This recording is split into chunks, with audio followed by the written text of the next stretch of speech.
everyone. Welcome to Risk Roundup. I'm Jayashree Pandya, founder of Risk Group. I'm also the author of the book, The Global Age NGIOA at Risk, where NGIOA stands for nations, its government, industries, organizations, and academia. While a big data revolution is underway in healthcare, there is also another silent revolution brewing in healthcare industry in the form of regenerative medicine. Regenerative medicine is perhaps a game-changing area of medicine with the potential to fully heal damaged tissues and organs, offering solutions and hope to people all across nations for the treatment of numerous everyday medical problems. Regenerative medicine holds the promise of affordable and effective healthcare and is making great strides with the help from 3D printing and stem cell therapies. What is amazing is that the driver of the silent revolution of regenerative medicine is the new knowledge about stem cells, knowledge about growth factors, human genome, hormones, and the complex interconnected and interdependent systems of the human body. Stem cell research is a revolutionary opportunity to explore and understand scientific phenomena to treat human diseases in an effective way. To discuss this emerging silent revolution in medicine, its tactical as well as strategic impact on the healthcare system, along with its independent and interdependent opportunities and risks, I'm delighted to welcome our guest for this week, Deven Patel. Deven is the CEO, President, and co-founder of Global Institute of Stem Cell Therapy and Research, with headquarters in San Diego, California, USA. Welcome, Deven. We are honored to have you on Risk Roundup. Thank you for having me. So Deven, let's start with this. Stem cells and their use in regenerative medicine have been talked about a lot lately. For the Risk Roundup viewers, can you explain what exactly does it mean? In terms of? In terms of what is it? What is stem cell therapy? What is regenerative medicine? Just some basic, It's very simple. Anything that degenerates in our body, stem cells' job is to regenerate. So stem cell is a master cell of the body, and from there, the entire body is created. So as we grow up, just like think of a building, if I make it very simple. When you're building a building from scratch, you have a lot of material. And as building goes up and when building is complete, all the material supply goes down. And maybe, you have a storage room where you put a couple of bulbs and glass and some tile, just in case any small, damage to the home, you can change the bulb or a tile. Same with our body. Once our body matures at age of 20, 25, fully matured, then you don't need many more stem cells. So, you have very few left. So if there's little cuts and bruises and stuff, that can heal. But let's say in the building, you break a whole wall, then you cannot repair from your storage room. You have to bring the supply from outside.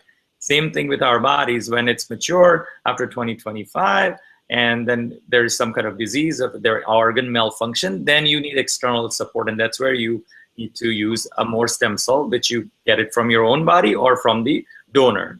So this is a regenerative medicine. Anything that degenerates, stem cells' job is to regenerate and repair. That's why it's called regenerative medicine.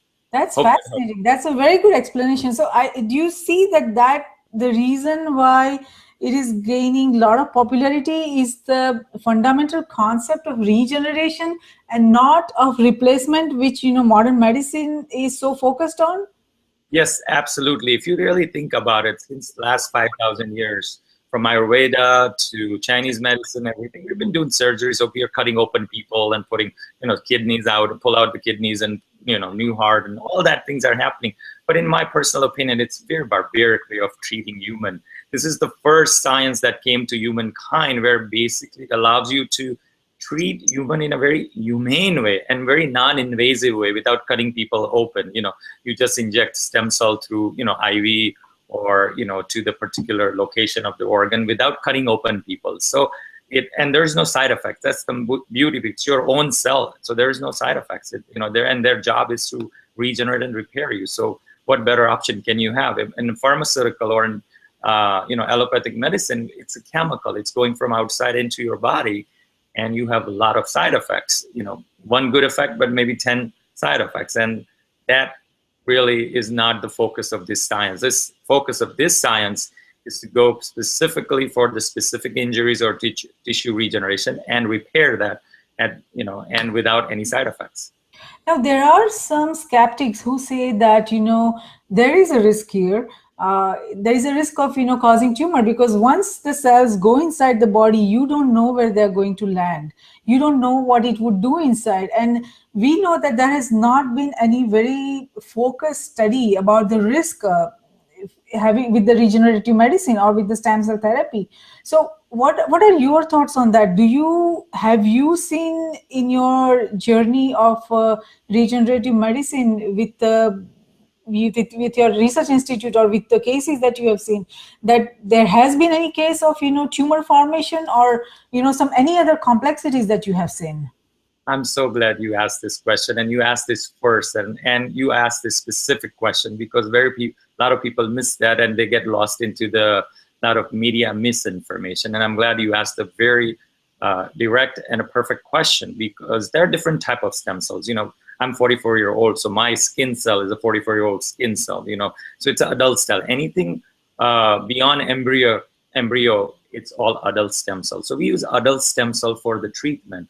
Adult stem cell does not form any tumor. We have treated thousands, hundreds of patients, and there is not a single patient has any problem because it's adult stem cell. It's embryonic stem cell is the one that, if it's not differentiated properly, then it can turn into tumor.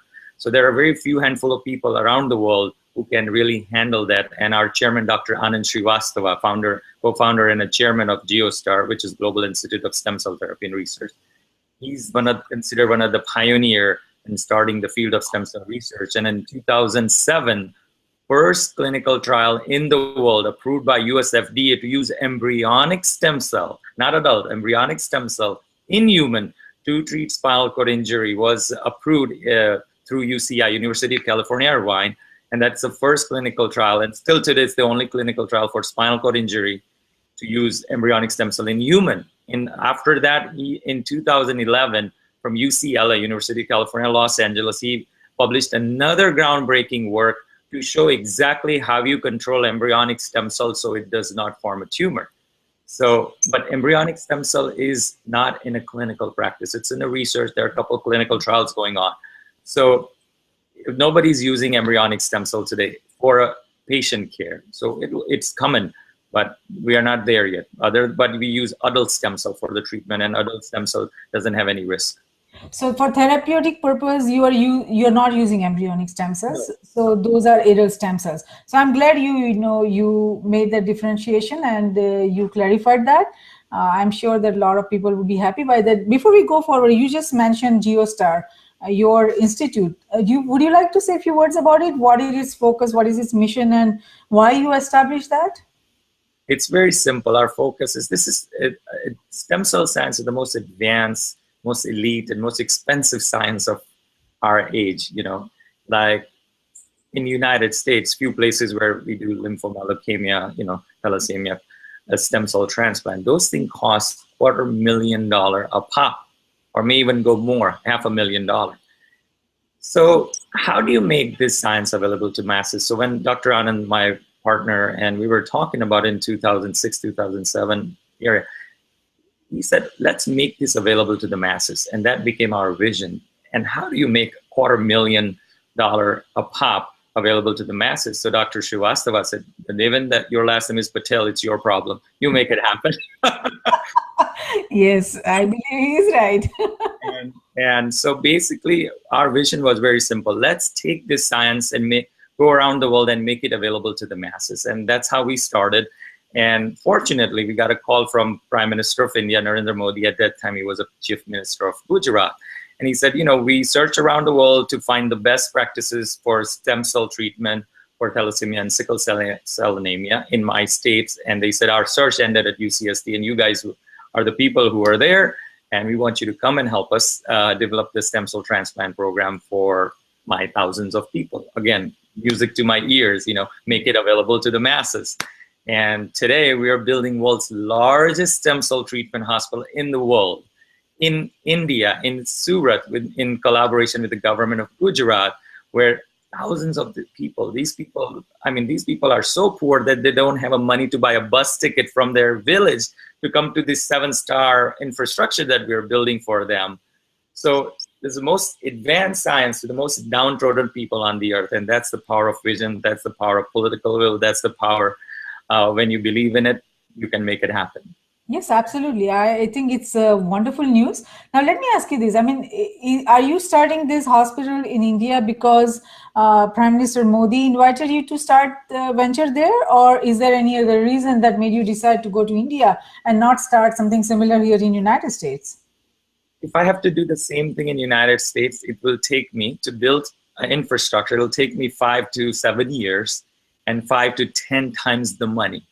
So when I got an invitation from a government of India, I took upon that opportunity, and now we're not only working with the state of Gujarat, state of Madhya Pradesh, state of Chhattisgarh, state of Jharkhand. All the chief ministers are coming to us, and we're building many other projects with them. We also opened world's first dedicated stem cell treatment hospital in India, again, in Ahmedabad, the city I was born, because this is something I wanted to do for a place where I was from. So we started there. And again, we're planning to do something in the United States. We're planning our headquarters here, the huge new headquarters, which will have a research and the hospital together. So from bench to the bedside will not take years, but will happen in a few short months if possible. So our job is to take this research and convert into the clinical practice as safest as possible and as fast as possible. And that's what we are doing. And we're basically expanding around the world: India, China, Thailand, Dubai, Brazil, Turkey, Philippines, Colombia, so many places. I don't even remember the countries that we are going to. Wow, that's wonderful. So it seems like your focus is global. It is. That is really good to know. Now, when you are, how big do you think is the global market for this? A lot of reports out there, a lot of research data people do, a lot of research, and they talk to a lot of few companies, I would say, only few top companies. And they publish this data, which in my opinion is not reliable data unless you are into it. And, we are in this business. We're the people who are the pioneers who started this field in 2000. And we are leading this field. And so if you ask people from the industry, you'll have a better understanding than just reading those reports that were written by people who have no business to be in stem cells. So they write that by 2020 this market in American market will reach to almost like $50 billion. World market will reach to a couple $100 billion. But in my opinion, that there are certain categories. There is a autologous stem cell treatment category, which is regenerative medicine treatment. Then there is a products, which is all the supporting products to do stem cell research. That's a whole huge segment. There is a stem cell based new categories coming, stem cell based cosmetics, which is coming up and popping around the world. So there are many different categories, and you have to really focus into which categories that you are talking about. So but the biggest industry is going to be stem cell treatment, and a lot of people are afraid, a lot of doctors, a lot of institutions, a lot of, because they think they're going to go out of the business. Sometimes pharma thinks that they're going out of the business, but that's not what it is. Stem cell is the most complementary way and the most natural way of treating human, because it's your own cell, and you are enhancing their ability to function and bring their function back to normal. And in my opinion, no pharma or any other industry should be worrying about it, rather jump into it. And just in the United States, we have hundreds and hundreds and hundreds of millions of dollars investment in this industry. Like California Institute for Regenerative Medicine, which is the largest government entity in the United States, which is part of government of California, gave us $3 billion in 2004 to continue this research. And now they're talking about convert that into $10 billion and take it to $100 billion.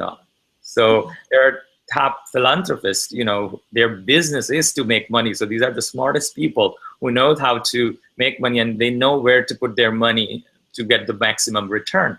And these people are not investing, they're giving away $100 million, $200 million to these institutions in the United States to do research. So that tells you this is the place to be, and this is where it is.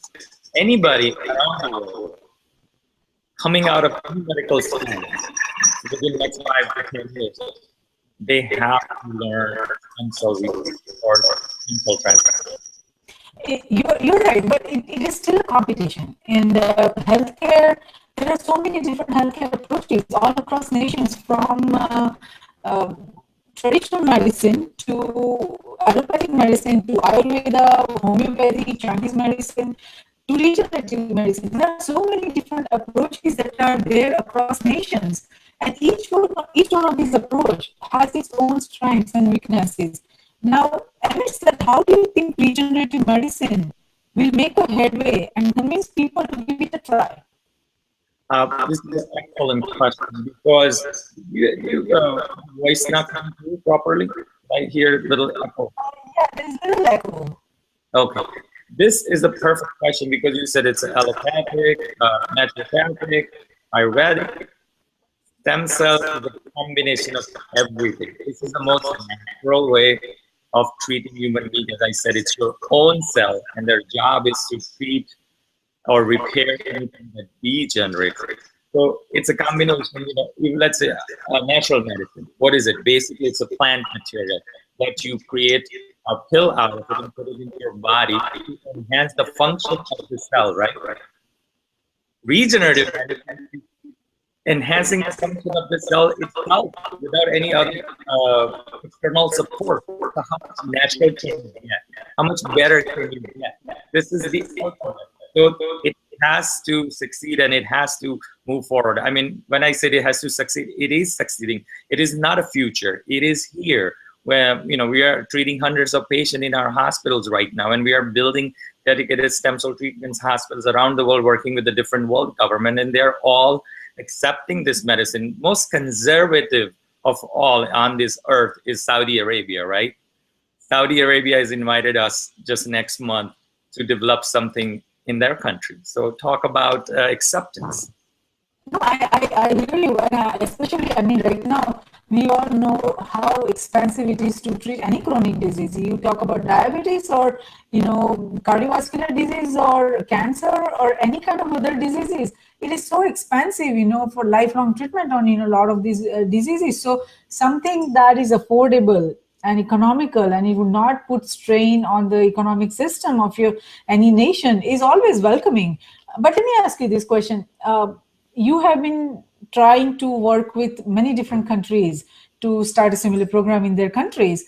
Which countries are more supportive towards regenerative medicine and they want to start, going in that direction? And which countries are hesitant based on your experience so far? In my experience, Asia is very open. They wanted to do this. Like that means India, China, Thailand, Korea. So those countries, Asian countries, are no problem.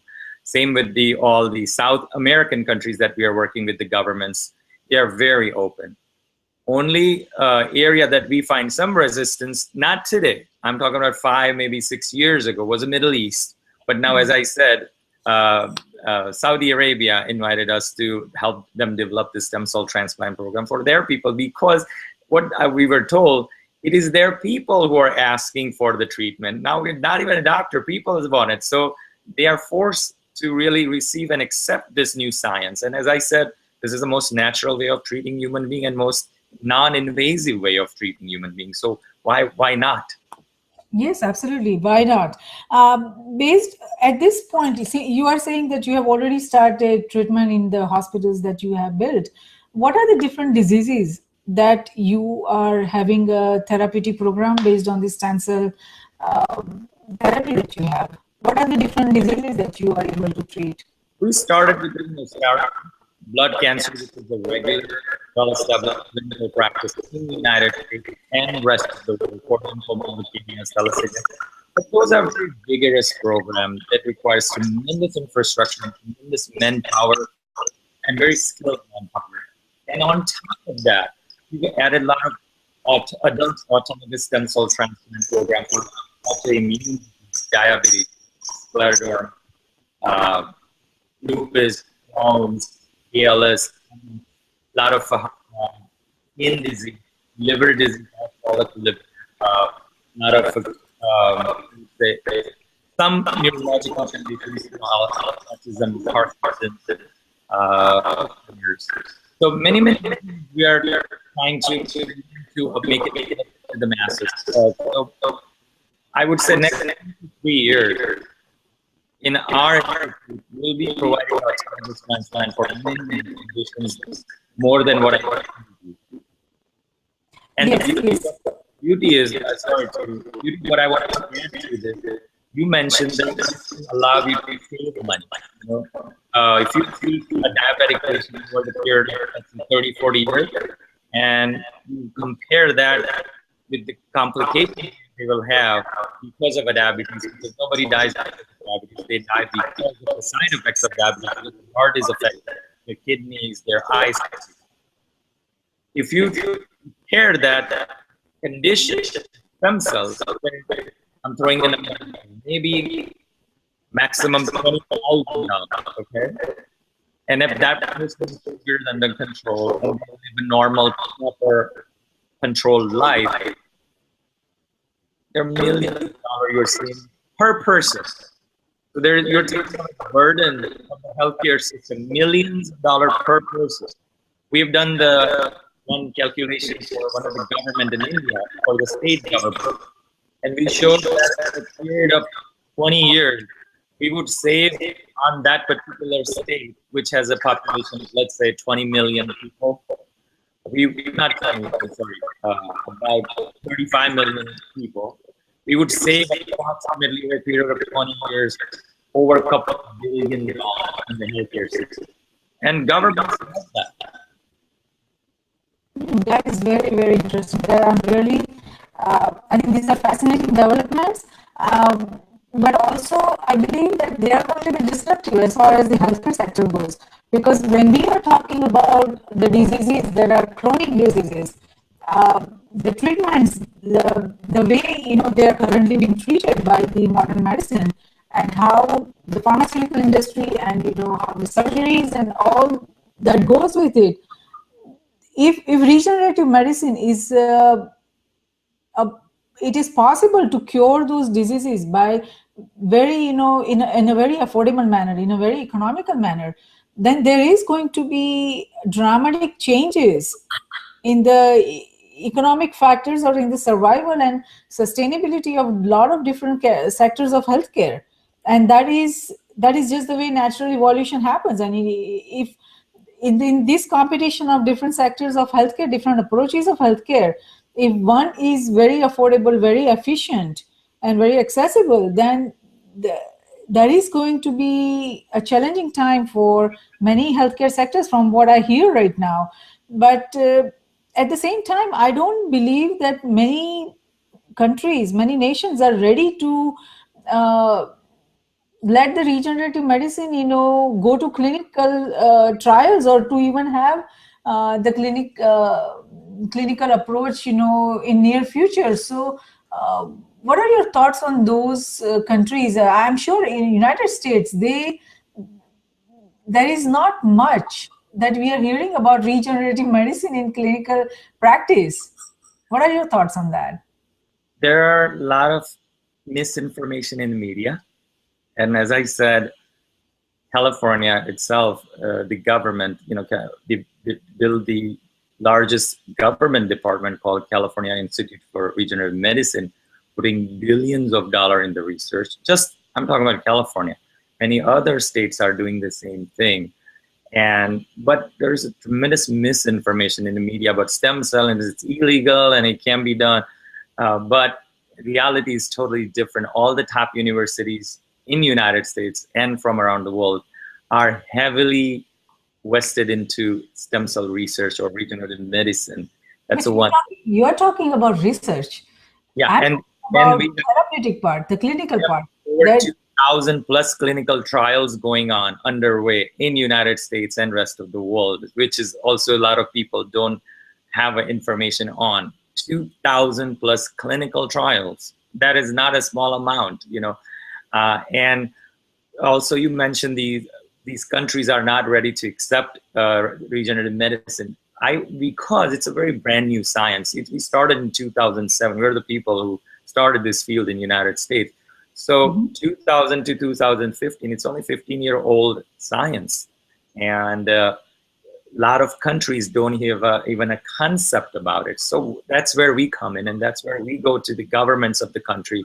We approach the rulers or government, and it helped them understand the possibilities and benefits of this science and clinical practices. And once you explain them, once they see the evidence, once they see the benefits, they receive us with the open hands. I mean, just in India, we have a couple $2 billion worth of projects going on.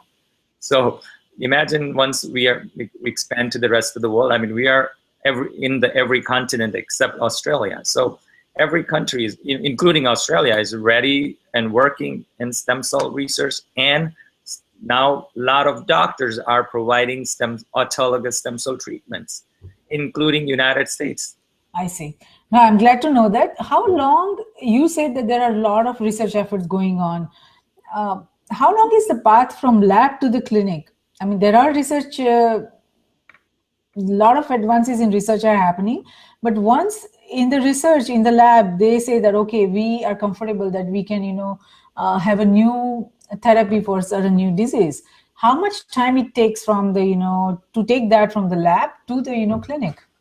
Well, standard time for any medical clinical research is between 5 to 10 years. I mean, that's standard. And we are pushing that envelope to bring those, because now science has evolved so fast, and now every day it's evolving, tremendous research coming, and in many areas of regenerative medicine. So now I don't see, from 2 to 5 years, you will see clinical practices for many, many diseases around the world, just in 2 to 5 years. I'm not talking about 15, 20, 30 years. It so is. we are very close. You are saying that we are very close to a lot of different therapeutic. Now you are saying that a lot of investment is happening in California and a lot of other states. Based on your knowledge and experience across nations, where else do you see the investments, pouring, and which are the main diseases or main research areas where you see the investment, going heavily?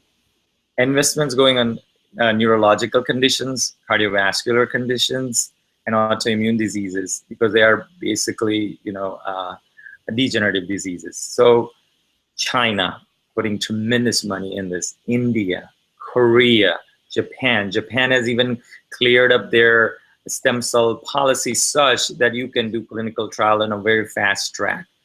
US is, everybody's catching up with US, and I'm one of those persons shouting around the world and say, look, and telling people in the US scientific communities that, look, if we are not going to open up, if we are going to be a slow pace, these countries going to take over. So now California Institute for Regenerative Medicine has opened up a ways to fast track the clinical trials as well, because US is feeling this heat from Asia, from, so we have to move. Everybody has to move, because the heat is being generated from around the world, and everybody's in race to go there first. But in my opinion, nobody has to race for science, because it is proliferating around the world, and everybody's going to have access. And institutions like ours, stem cell therapy, GeoStar, its sole purpose is to make available the science to the people, to the masses, to the doctors, to the researchers. So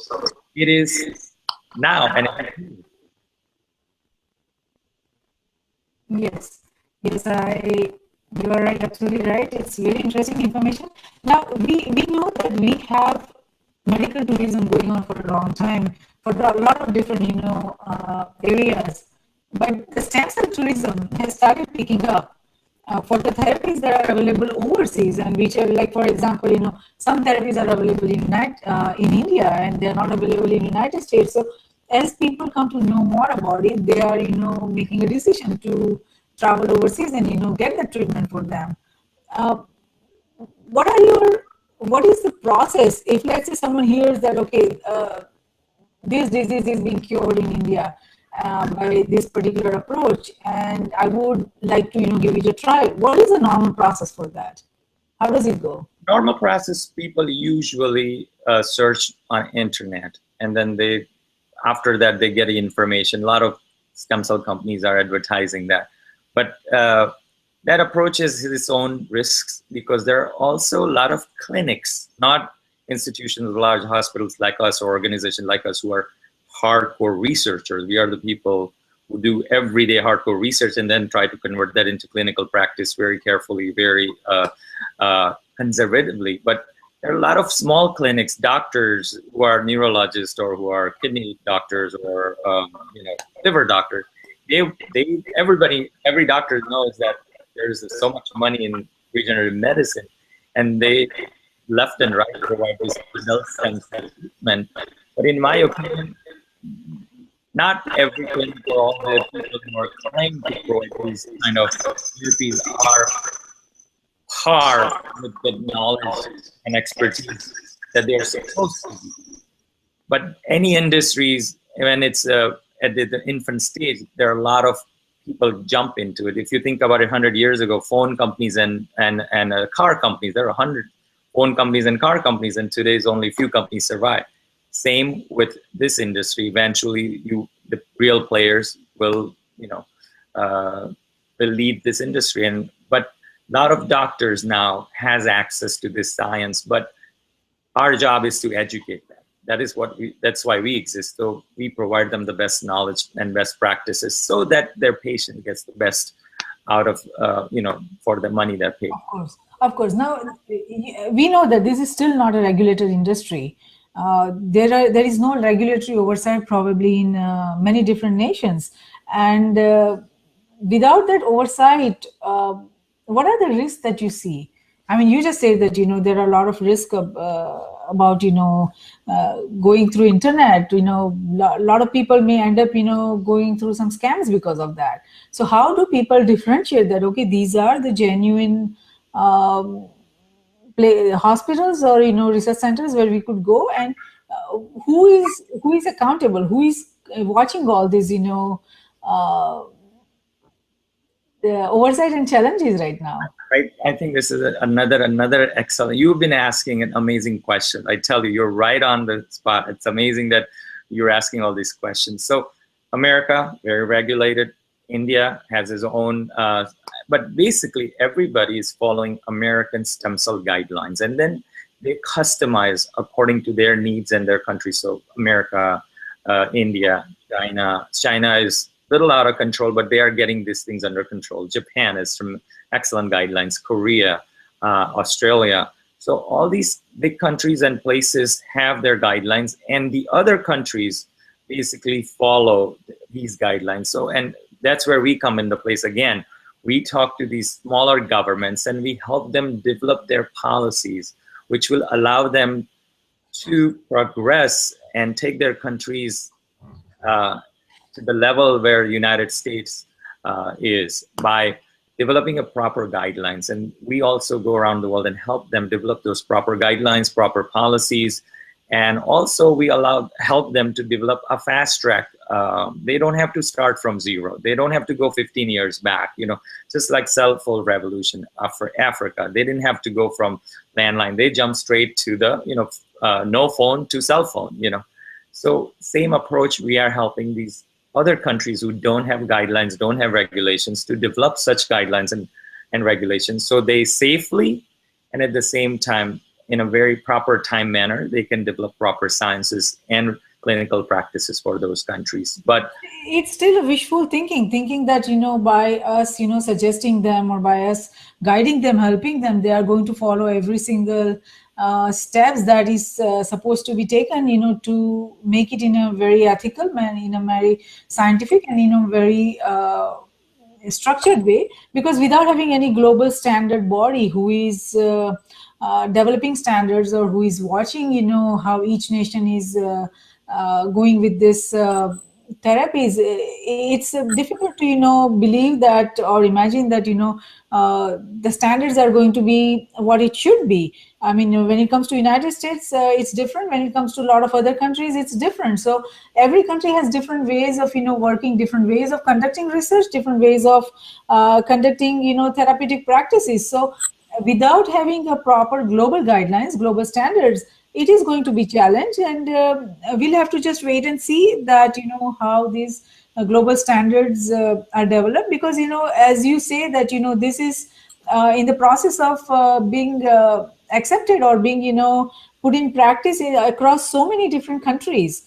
And while this is going on so rapidly, investments are pouring in so heavily, we still don't have a regulatory body who is working at the same space or same speed that can catch up with the advances and developments that are going on in this fascinating field. I think there is a great future in regenerative medicine, but at the same time we also need to develop proper accountability, proper standards, so that the quality of the care that people receive at the end of this research journey that everyone is going on so rapidly, that they have the same kind of opportunities to heal and to have a better life like everyone else. Now let me ask you this question. We talked about that your efforts are focused towards making it very affordable and economical.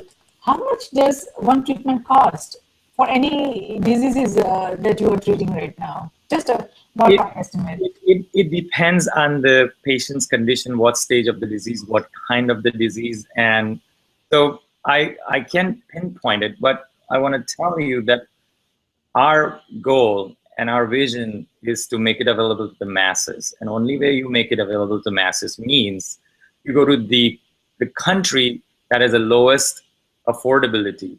And if you make that, bring the prices down to those people, then in a true sense, you are making it affordable to every part of the world. And in my opinion, it's a personal opinion, but healthcare is not something should be not available to the people in Africa and available to the people in America because they're more affluent. In my opinion, healthcare should be available to every human on this earth. Without or with, my personal opinion, there should not be any cost even. Certain basic things, and I believe the healthcare is a basic need of human. And my personal goal is to work towards that, to make it available to the masses. And right now, let's say $250,000 a pop in United States for lymphoma leukemia. We're trying to bring that cost down to $20,000 to $25,000.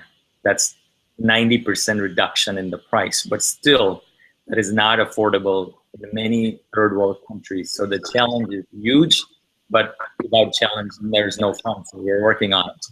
No, I hear your point on that. I mean, if you look at the way chronic diseases are, treated, or how much any single disease, cost in a lifetime, it is very expensive. It is not affordable. Most of the treatments that we have right now, they are not affordable.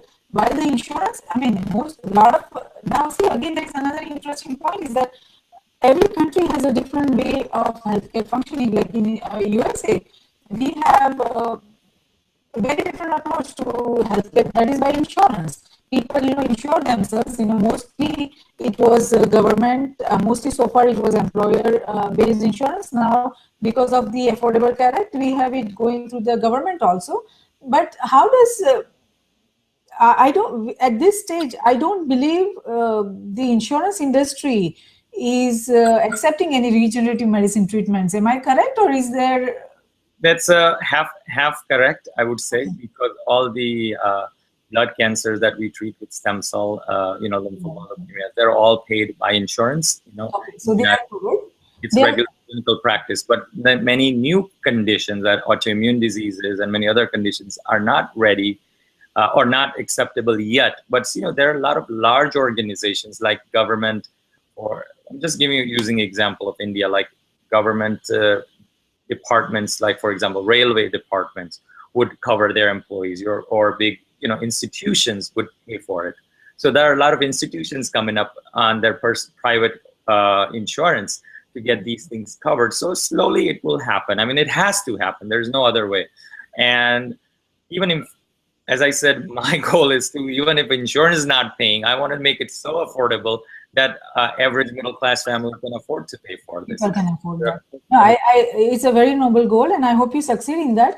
Having said that, the healthcare system is different in every country, and how each nation goes for their healthcare approach is very different. So based on your experience and your knowledge about how you have dealt with all these countries, what do you think are the biggest obstacles for regenerative medicine or stem cell therapy that you see in the coming years? In terms of policy making, that's where these countries are lacking to really develop the proper standards that we talked about earlier. Once we have proper policies in place, then you have a perfect pathway to really grow that field and make it more affordable and more accessible to the people. So we are right now at the stage, as I said, this is a very new industry, and any new industry will have this problem.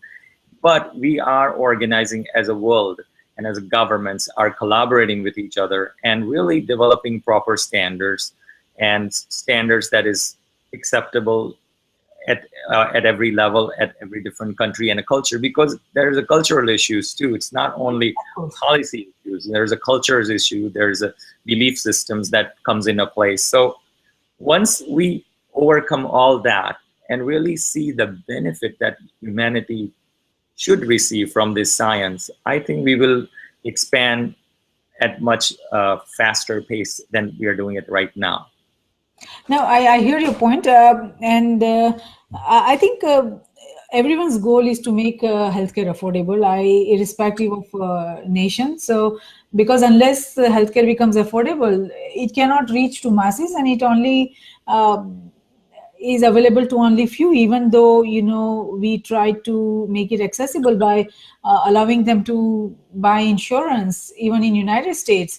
But even after insurance, it is still not affordable to many people. So if regenerative medicine is able to provide affordability to the masses for healthcare, that is really welcoming thought, and I hope people like you succeed in achieving that goal. Now, we have talked about affordability, we have talked about accessibility. How effective? Let's talk about effectiveness, because for me personally, when I look at healthcare, I look at three factors: accessibility, affordability, and effectiveness. Now, there are a lot of different approaches of healthcare that we see, disease care, I would rather say, that there are a lot of different treatment options available, but it's mostly maintenance, and it's mostly managing the symptoms. And effectiveness is something that you don't see in a lot of disease care that is available across different healthcare approaches. So give me some based on the patients that you have been treated, or based on the diseases that you have been having in clinical therapy right now, what is the effectiveness of that you see in your stem cell therapies? But let me congratulate you again. You were asking amazing questions, and I'm so happy that you're asking all these questions.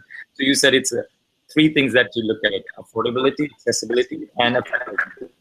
So affordability, and we talked about, but I want to add to that. A person who's working in India, an electrical company, he's a lowest laborer who works up to the pole and change the bulb. Might be making 500 per month. Okay. Now that basically working on the electrical fell off and had a spinal injury, his first spinal injury, came to us, and we treated him for his condition. He was basically in vegetative state for 2 years. This is a 2-year-old. After first he had a bladder control, bowel control. He can move a little bit through his knees and do his own work. Now, medically speaking, our scientists on our team says, Devin, it's only maybe 10% improvement. But if you think about lifestyle, it is 1,000% improvement. A person can eat with his own hands. He can go to the bathroom. He has a bladder control, bowel control. That's a tremendous improvement. And if you, let's say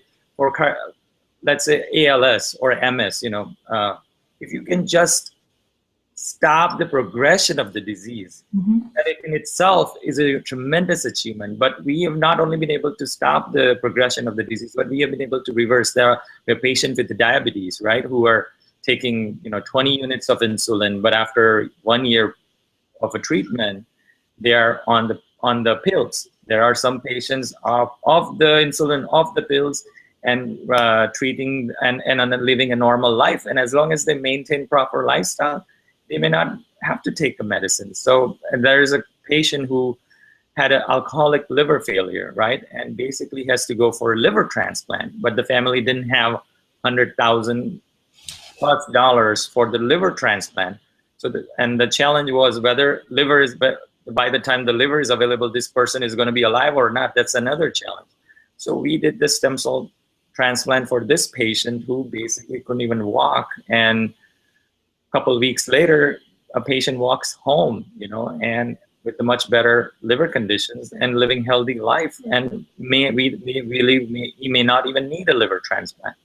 So there are a lot of, my own mother, when I was building 4 years ago, my mother was suffering from skin disease, psoriasis, and she had a red hot cracked up skin on her chest, on her back, blood coming out, water coming out, and she was suffering like crazy. And she basically tells me, son, it feels like somebody's taking a torch and burning me 24 hours. And she started giving me messages like, son, spend time with me, I'm dying, and I can't take pain anymore. And one day she announced publicly, said, I can't take this pain anymore, I'm dying. And because she had her skin is all so bad on her back, on her chest, on her legs, she could not even lie down. Even if we put a cotton sari on her, she would scream. If I put an ointment on her, I put a glove on, and I look away. Even I can't see it, her pain.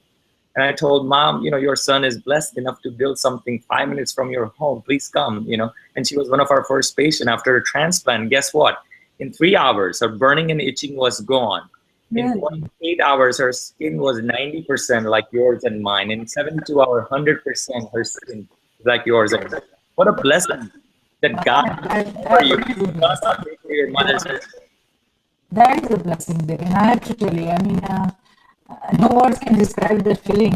When you see that what you are doing makes so much difference in the people that you love and care about. That is absolutely amazing, and I'm very happy to hear about that. So, Devin, I mean, before we started this dialogue, we were talking briefly about your background, and it seems you have studied so many different things. And what made you decide that what attracted you towards going towards regenerative medicine? You could have done anything with your background that you have. You could have been in any field, but you chose regenerative medicine. What was the reason behind that? When I was a little kid, my mother's brother and my mother's father had a cancer of for the tobacco chewing. They have a cancer in your mouth. And I would to every doctor's appointment, every operation they had to cut through, because they cut first here, then they cut more, then they'll cut the tongue. And my mother started taking me there, not realizing it's so traumatic for a little child to see all this. But somehow that experience put that voice in the back of my mind that no human should suffer from any disease.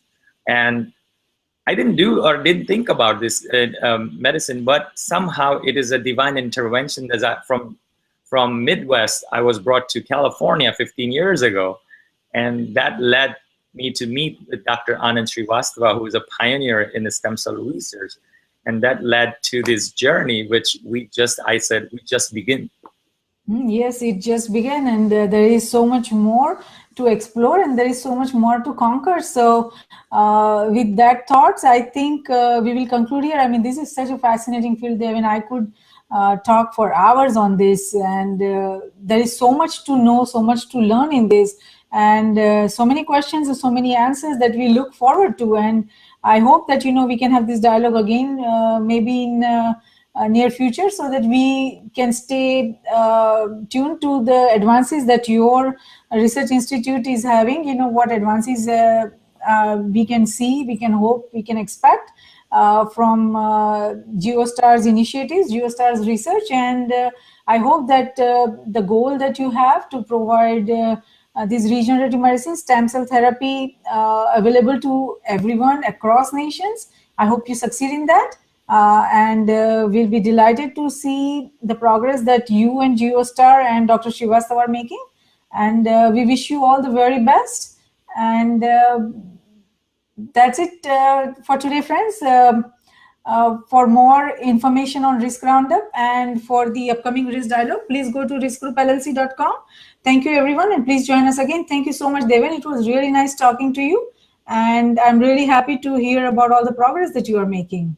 Thank you, and looking forward to talk to you in future.